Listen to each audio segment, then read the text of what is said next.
तो देखो स्टूडेंट्स, हम बात कर रहे थे प्रकाश संश्लेषण की क्रिया को प्रभावित करने वाले कारकों के बारे में, जिसके अंतर्गत सबसे पहले हमने बात की थी लाइट की, यानी कि प्रकाश की, बाह्य कारकों के रूप में। आज हम बाह्य या पर्यावरणीय कारक के रूप में दूसरे कारक के बारे में बात करने जा रहे हैं, और वो क्या है? टेम्परेचर है, यानी कि तापमान है। अगर हम प्रकाश संश्लेषण के ऊपर तापमान के प्रभाव को देखें तो हम देखते हैं कि तापमान के काफी व्यापक परास के अंदर, व्यापक परास का मतलब काफी लंबी चौड़ी जो रेंज है, एक फिक्स पॉइंट नहीं होता कि हाँ इसी के ऊपर प्रकाश संश्लेषण की क्रिया हो। जो तापमान की काफी लंबी चौड़ी जो रेंज है, उसके अंदर हमें प्रकाश संश्लेषण की जो क्रिया है वो देखने को मिलती है। जैसे कि हम यहां पर कुछ एग्जाम्पल लेते हैं। अगर मैं एग्जाम्पल के रूप में बात करूं कुछ कॉनिफर्स के बारे में, जो कॉनिफर्स प्लांट हैं इसके बारे में, तो हम देखते हैं कि यहां पर एक कॉनिफर्स जो प्लांट है वो है जूनेपेरस। एक कॉनिफर्स प्लांट्स कौन सा है? जूनेपेरस। ये जूनेपेरस नाम का जो कॉनिफर्स है, इसकी विशेषता है कि इसके अंदर -35 डिग्री सेल्सियस, यानी कि 0 से भी 35 डिग्री नीचे, यानी कि -35 डिग्री सेल्सियस तापमान जो है पर भी प्रकाश संश्लेषण जो है वो सामान्य होता है। सामान्य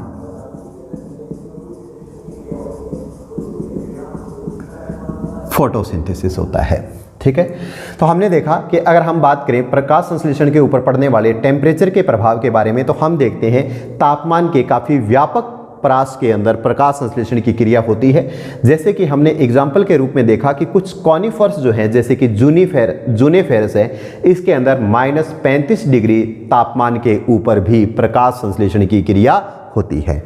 इसी प्रकार से अगर हम एग्जाम्पल के रूप में बात करें कुछ जीरोफाइट्स के बारे में, यानी कि मरुद्भिद के बारे में,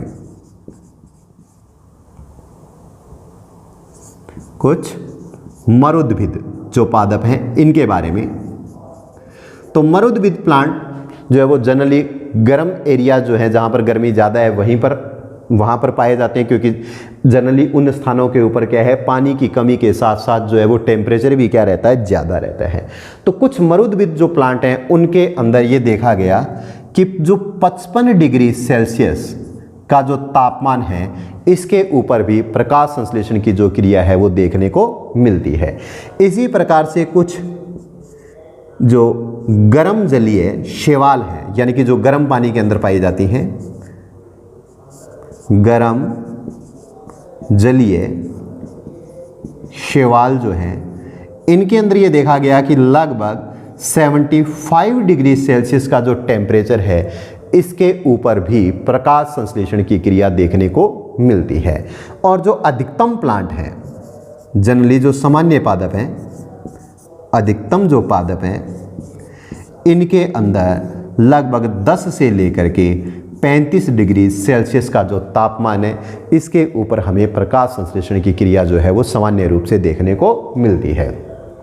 तो अगर हम बात करें प्रकाश संश्लेषण के ऊपर तापमान के प्रभाव की, तो हम देखते हैं कि तापमान का जो है वो काफ़ी व्यापक रेंज है फोटोसिंथेसिस के लिए। जैसे कि कुछ कॉनिफर्स प्लांट जैसे कि जूनेपेरस, इसके अंदर -35 डिग्री सेल्सियस तापमान के ऊपर भी प्रकाश संश्लेषण की क्रिया जो है वो सामान्य रूप से संपन्न होती है। कुछ जीरोफाइट जो प्लांट है, इनके अंदर लगभग 55 डिग्री सेल्सियस तापमान के ऊपर भी प्रकाश संश्लेषण की क्रिया हो सकती है। और जो गर्म जलीय शैवाल जो है, हॉट वाटर जो के अंदर जो शैवाल पाए जाते हैं, उनके अंदर लगभग 75 डिग्री सेल्सियस तापमान के ऊपर भी प्रकाश संश्लेषण की क्रिया देखने को मिलती है। और जो सामान्य पादप हैं ज़्यादातर, उनके अंदर जो है वो प्रकाश संश्लेषण की जो क्रिया है वो लगभग 10 से लेकर के 35 डिग्री सेल्सियस का जो तापमान है, इसके अंदर हमें देखने को मिलती है। अब हम बात करते हैं कि अगर टेम्परेचर बहुत ज़्यादा हो जाए, हाई टेम्परेचर हो, टेम्परेचर क्या हो जाए, ज़्यादा हो जाए, तो इसके कारण क्या होता है, फोटोसिंथेसिस की दर जो है इसके अंदर क्या आ जाती है, कमी आ जाती है। कि हाई टेम्परेचर जब होता है यानी कि तापमान बहुत ज़्यादा होता है तो इसके कारण प्रकाश संश्लेषण की जो दर है उसके अंदर क्या आ जाती है, कमी आ जाती है। और इसके पीछे के अगर मैं कारण की बात करूं तो मैं ये कहूँगा कि इसके अंदर जो है वो जब तापमान बहुत ज़्यादा हो जाता है तो इसके कारण एक तो क्या है, जो फोटो सिंथेटिक एंजाइम है वो क्या हो जाते हैं, विकृत हो जाते हैं। देखो आप जानते हो कि प्रकाश संश्लेषण की जो क्रिया है इसको संपन्न करवाने के लिए कई प्रकार के एंजाइमों की ज़रूरत पड़ती है। और आपने देखा है कि ऑल एंजाइम आर प्रोटीन, यानी कि लगभग सभी प्रकार के जो एंजाइम है वो किसके बने हुए होते हैं, प्रोटीन के बने हुए होते हैं। और प्रोटीन जो है वो तापमान के प्रति अत्यंत संवेदनशील होती है कि जब तापमान बहुत ज़्यादा हो जाता है तो उसके कारण प्रोटीन की संरचना जो है वो क्या हो जाती है, विकृत हो जाती है। तो इसलिए ये देखा गया है कि जब तापमान बहुत ज़्यादा हो जाता है तो इसके कारण प्रकाश संश्लेषण के अंदर भाग लेने वाले जो एंजाइम हैं जो कि प्रोटीन के बने हुए होते हैं वो क्या हो जाते हैं, विकृत हो जाते हैं। और इन एंजाइमों के विकृत होने के कारण प्रकाश संश्लेषण की दर जो है वो उसके अंदर क्या आ जाती है, कमी आ जाती है। तो एक कारण तो ये है। और दूसरा कारण मैंने आपको जब C3 प्लांट के बारे में बताया था उस समय भी बताया था कि C3 प्लांट जब है अगर उनको तापमान बहुत ज़्यादा उपलब्ध हो जाता है तो उस हाई टेम्परेचर के कारण उनके अंदर एक क्रिया संपन्न होने लग जाती है और वो थी फोटो रेस्पिरेशन। तो तापमान ज़्यादा होने के कारण जो है वो प्रकाश संश्लेषण की दर के अंदर क्या आएगी, कमी आएगी। क्यों? क्योंकि इसके कारण एक तो प्रकाश संश्लेषी जो एंजाइम है वो क्या हो जाएंगे, विकृत हो जाएंगे, जिसके कारण प्रकाश संश्लेषण की दर जो है वो कम हो जाएगी। और दूसरा क्या हो जाता है कि जो प्रकाश संश्लेषण के अंदर भाग लेने वाला जो मुख्य एंजाइम है, कौन सा, रूबिस्को, हाई टेम्परेचर के कारण इस रूबिस्को जो एंजाइम है, रूबिस्को की CO2 के प्रति बंधुता में कमी आ जाती है। CO2 के प्रति बंधुता में कमी आ जाती है। इसका मतलब अब ये रूबिस्को एंजाइम जो है वो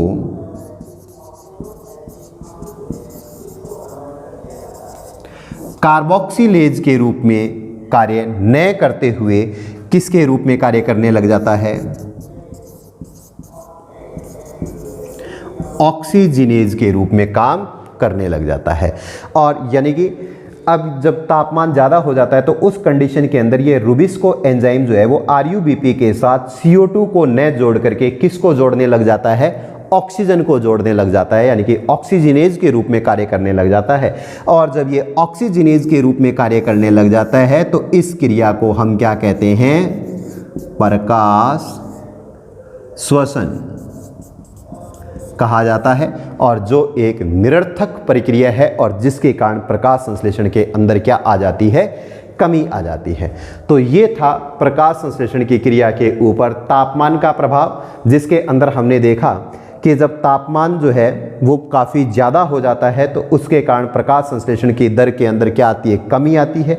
और इसके पीछे के मुख्य रूप से दो कारण हैं, जिनमें से एक कारण तो ये है कि तापमान जब ज़्यादा हो जाता है तो प्रकाश संश्लेषी जो एंजाइम है वो विकृत हो जाएंगे और इनके विकृत होने के कारण प्रकाश संश्लेषण की जो दर है उसके अंदर क्या आ जाएगी, कमी। और दूसरा कारण ये है कि जो प्रकाश संश्लेषण का जो मुख्य एंजाइम है रूबिस्को एंजाइम, वो अब हाई टेम्परेचर के कारण कार्बोक्सिलेज के रूप में कार्य न करते हुए किसके रूप में कार्य करने लग जाता है, ऑक्सीजिनेज के रूप में। यानी कि इस रूबिस्को की अब CO2 के प्रति बंधुता के अंदर कमी हो जाती है, अर्थात ये कार्बोक्सिलेज के रूप में कार्य नहीं करता।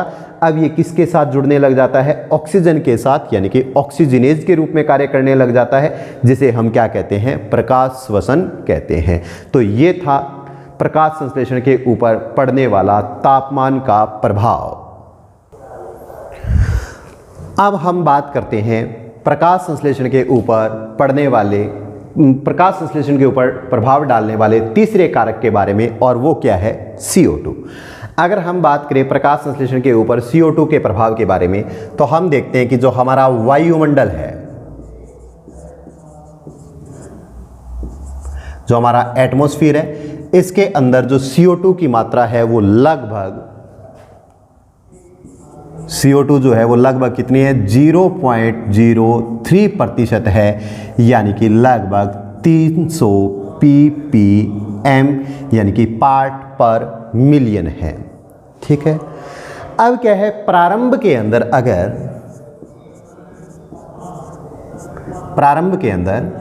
अगर CO2 की मात्रा के अंदर बढ़ोतरी की जाती है तो इसके कारण जो है वो फोटोसिंथेसिस यानी कि प्रकाश संश्लेषण की जो दर है इसके अंदर भी क्या होती है, बढ़ोतरी होती है। कि अगर प्रारंभ के अंदर कार्बन डाइऑक्साइड की मात्रा के अंदर जैसे जैसे बढ़ोतरी होती है वैसे वैसे प्रकाश संश्लेषण की जो दर है इसके अंदर भी क्या होगी, बढ़ोतरी होगी। लेकिन अगर CO2 की मात्रा क्या हो जाए, अधिक, कि जो अधिक CO2 है यानी कि CO2 की मात्रा काफ़ी ज़्यादा हो जाए तो अधिक CO2 जो है वो क्या करती है, प्लांट्स पर टॉक्सिक इफेक्ट यानी कि प्रभाव डालती है, जहरीला प्रभाव डालती है, और जिसके कारण क्या होती है, प्रकाश संश्लेषण की दर जो है वो इसके अंदर क्या आ जाती है, कमी। क्यों? क्योंकि जब CO2 की मात्रा काफ़ी ज़्यादा हो जाती है तो इसके कारण प्लांट्स के ऊपर क्या है, टॉक्सिक इफेक्ट पड़ता है, और जिसके कारण जो है वो क्या हो जाते हैं, स्टोमेटा,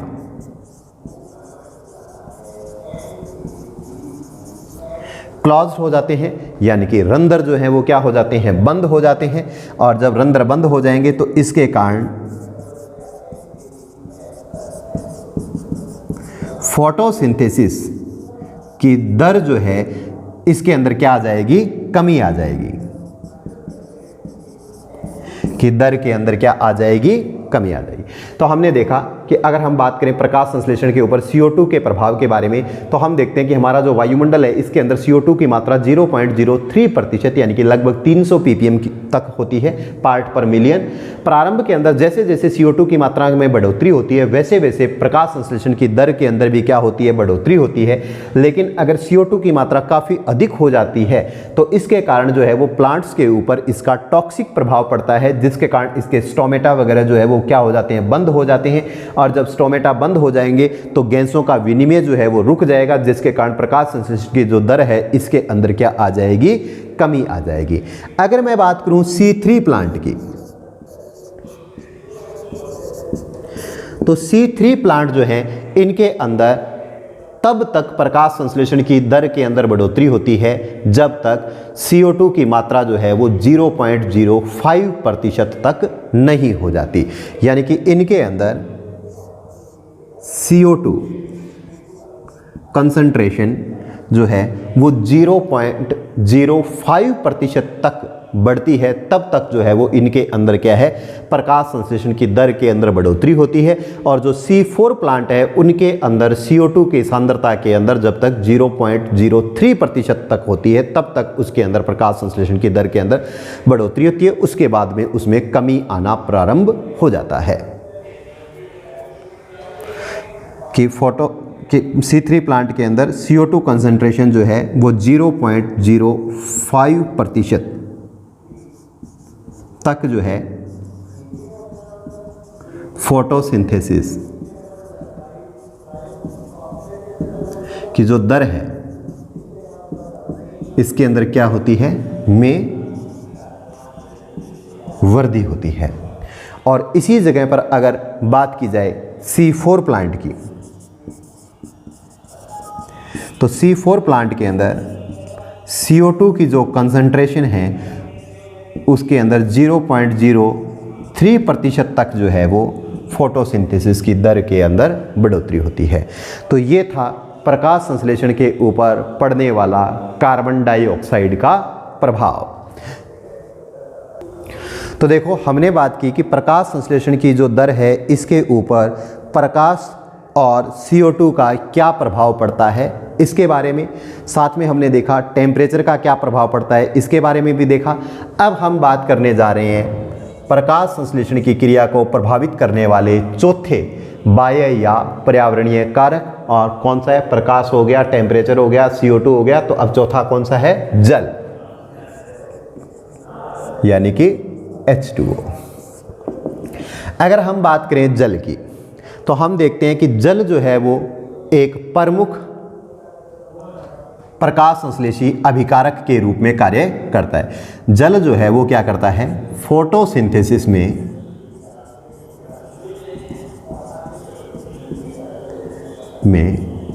प्रमुख अभिकारक के रूप में कार्य करता है, और ये क्या करता है, हाइड्रोजन दाता के रूप में कार्य करता है।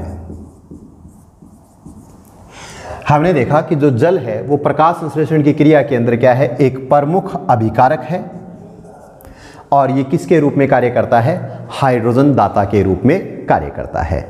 वैसे तो हम देखते हैं कि जो एक पादप जितना जल का अवशोषण करता है उसके लगभग 1% भाग का ही प्रकाश संश्लेषण की क्रिया के अंदर जो है वो काम में लिया जाता है, यानी कि अवशोषित जल का केवल 1% भाग जो है वो ही प्रकाश संश्लेषण के अंदर काम में आता है। इसलिए जनरली जो है वो एक पादप के पास जो है वो जल की प्रकाश संश्लेषण के लिए कोई कमी नहीं आती, अर्थात जल जो है वो प्रकाश संश्लेषण के अंदर किसी एक सीमाकारी कारक के रूप में कार्य नहीं करता। लेकिन अप्रत्यक्ष रूप से जो है वो जल जो है वो भी प्रकाश संश्लेषण की क्रिया को प्रभावित करता है। कैसे कि अगर मृदा के अंदर जल की अत्यधिक कमी आ जाती है तो इसके कारण ये भी एक सीमाकारी कारक के रूप में कार्य करने लग जाता है तथा प्रकाश संश्लेषण को अप्रत्यक्ष रूप से प्रभावित करता है। कैसे कि जब जल की अत्यधिक मात्रा में कमी हो जाएगी तो उसके कारण जो है वो पत्तियों आदि के ऊपर उपस्थित जो उसके रंध्र हैं वो क्या हो जाएंगे, बंद हो जाएंगे, और जिसके कारण गैसों का विनिमय रुक जाएगा, और जब गैसों का विनिमय रुक जाएगा तो उसके कारण प्रकाश संश्लेषण की जो दर है उसके अंदर क्या आ जाएगी, कमी आ जाएगी।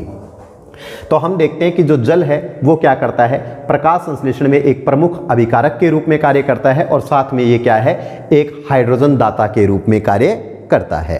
और हम देखते हैं कि अवशोषित जल जो होता है एक पादप के द्वारा अवशोषित जल का 1% भाग ही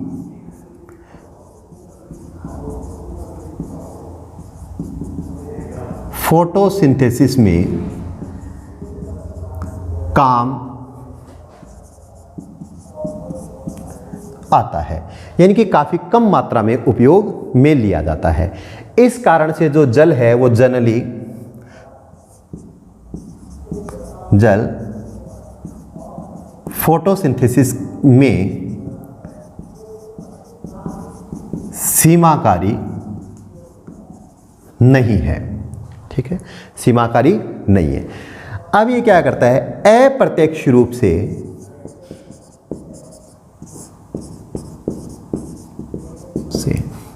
फोटोसिंथेसिस को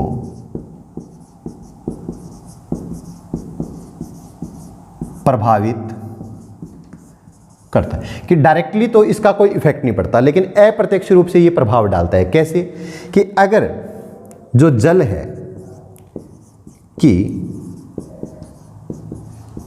अत्यधिक कमी हो जाए तो इसके कारण जो है वो पत्तियों आदि के ऊपर उपस्थित जो स्ट्रोमेटा है यानी कि जो रंध्र हैं वो क्या हो जाएंगे, क्लोज्ड हो जाएंगे, यानी कि बंद हो जाएंगे। और जैसे रंध्र बंद होंगे तो जो गैस विनिमय है यानी कि गैसों का जो आदान प्रदान है वो रुक जाता है, और जब गैसों का आदान प्रदान रुक जाएगा तो प्रकाश संश्लेषण के लिए कार्बन डाइऑक्साइड जो है वो वातावरण से अवशोषित नहीं की जा सकेगी, और जिसके कारण फोटोसिंथेसिस की दर जो है इसके अंदर क्या आ जाएगी, कमी आ जाएगी। तो इस प्रकार से हम देखते हैं जो जल है वो भी क्या करता है, अप्रत्यक्ष रूप से प्रकाश संश्लेषण की क्रिया को प्रभावित करता है। अब इसके बाद नेक्स्ट जो कारक है इसके रूप में हम देख लेते हैं ऑक्सीजन को, O2। तो देखते हैं कि ऑक्सीजन जो है वो किस प्रकार से प्रकाश संश्लेषण को प्रभावित करती है। तो हम देखते हैं कि अगर ऑक्सीजन की मात्रा में अधिक बढ़ोतरी हो जाए या वृद्धि हो जाए तो इसके कारण जो फोटोसिंथेसिस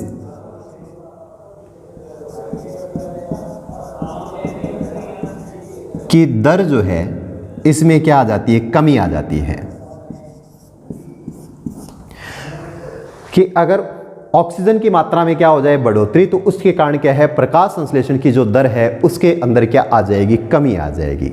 इसके पीछे का कारण जो है वो क्या है, जो कि जनरली हमें C3 प्लांट के अंदर देखने को मिलता है। कि ऐसा क्यों होता है कि जब ऑक्सीजन की मात्रा में बढ़ोतरी आ जाए तो प्रकाश संश्लेषण की दर में क्या आ जाएगी, कमी। तो इसका कारण अगर हम देखें किसके अंदर, C3 प्लांट में, तो हम देखते हैं कि जब ऑक्सीजन की मात्रा में बढ़ोतरी आ जाती है तो इसके कारण अब रुबिस्को एंजाइम जो है वो किसके रूप में काम करने लग जाएगा, पहले किसके रूप में करता है, जनरली कार्बोक्सिलेज के रूप में।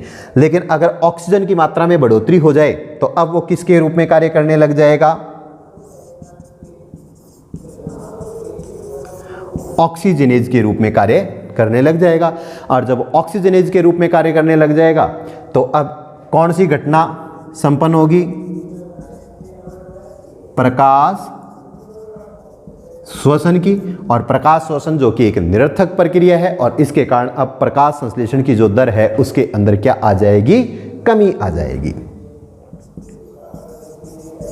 इसके कारण फोटोसिंथेसिस जो है इसकी दर में क्या आ जाएगी, कमी आ जाएगी।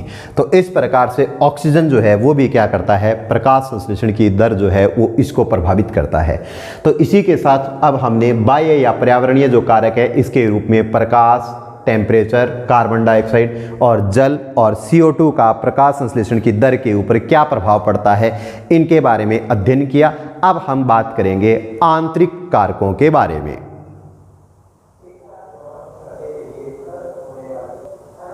तो देखो अब हम बात करते हैं प्रकाश संश्लेषण की दर को प्रभावित करने वाले आंतरिक कारकों के बारे में। और अगर आंतरिक कारकों के बारे में हम बात करें तो हम सबसे पहले इसमें से लेते हैं क्लोरोफिल को।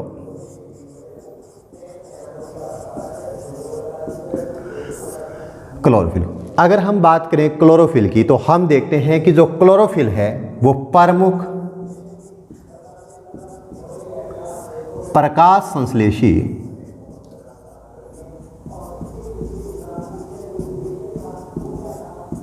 वर्णक है। कि क्लोरोफिल जो है वो प्रमुख प्रकाश संश्लेषी या फोटोसिंथेटिक जो पिगमेंट है वो है, जो क्या करता है, लाइट एनर्जी जो होती है इसको किस में कन्वर्ट करता है, केमिकल एनर्जी के अंदर। तो हम देखते हैं कि जो क्लोरोफिल है वो क्या करता है, एक प्रमुख प्रकाश संश्लेषी वर्णक के रूप में कार्य करता है। और ये क्या करता है, जो लाइट एनर्जी होती है यानी कि सूर्य के प्रकाश के अंदर जो प्रकाशीय ऊर्जा है इसको किसके अंदर बदलता है, रासायनिक ऊर्जा के अंदर बदलता है। अगर हम प्रकाश संश्लेषण की क्रिया के अंदर या अगर हम देखें कि प्रकाश संश्लेषण की क्रिया को प्रभावित करने वाले जो अन्य कारक हैं अगर उन्हें जो है वो कांस्टेंट कर दिया जाए, फिक्स कर दिया जाए, 1 मिनट के लिए अगर हम उनको मानक मान लें तो ऐसी स्थिति के अंदर जैसे जैसे क्लोरोफिल की मात्रा के अंदर बढ़ोतरी होगी वैसे वैसे प्रकाश संश्लेषण की जो दर है उसके अंदर भी क्या होगी, बढ़ोतरी होगी। कि हम ये कह सकते हैं कि यदि अन्य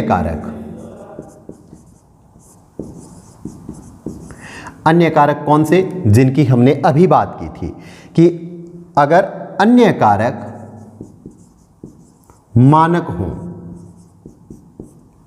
यानी कि स्टैंडर्ड हो तो ऐसी स्थिति के अंदर तो क्लोरोफिल की मात्रा में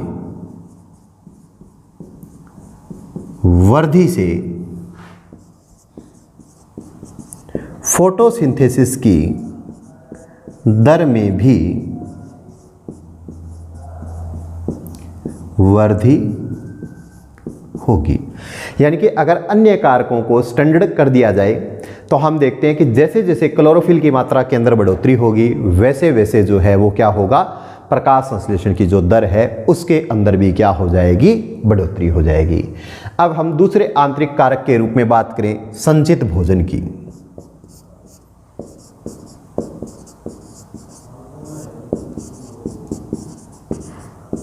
तो हम देखते हैं कि फोटोसिंथेसिस की क्रिया के द्वारा जो भोजन के रूप में ग्लूकोज, सुक्रोज या कार्बोहाइड्रेट का जो निर्माण किया जाता है वो क्या है, कोशिकाओं के अंदर स्टोर होता रहता है। तो हम देखते हैं जैसे जैसे संचित भोजन की मात्रा के अंदर बढ़ोतरी होती है वैसे वैसे प्रकाश संश्लेषण की दर के अंदर क्या हो जाएगी, कमी। तो हम देखते हैं कि अगर संचित भोजन